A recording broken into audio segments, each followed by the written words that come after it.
If I'm being honest, for years, I didn't even sing in church. And here's the funny part. Today, I help lead worship almost every Sunday. Imagine that. The guy leading worship didn't fully understand worship music for a large part of his life. I wasn't raised in church. I went to church here or there, but I didn't grow up learning the hymns and worship songs. So when the music started, I'd just stand there. I'd listen, but I didn't really participate. Part of it was because I didn't know the songs. Part of it was because I didn't understand the language of a lot of the hymns. And if I'm being completely honest, I didn't realize that many of those songs were rooted directly in scripture. I just didn't get it.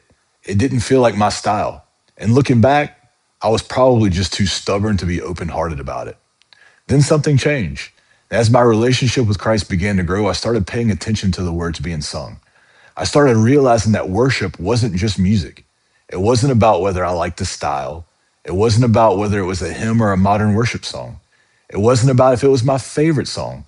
Worship was about responding to who God is and what he has done.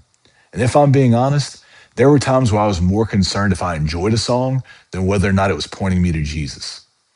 The more I grow in my faith, the more I realize that worship isn't the warm up for the sermon.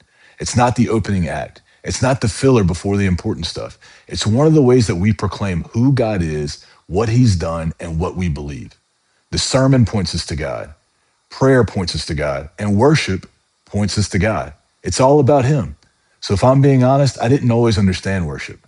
But now I can't imagine walking into God's house and not joining in the praise of the one who changed my life.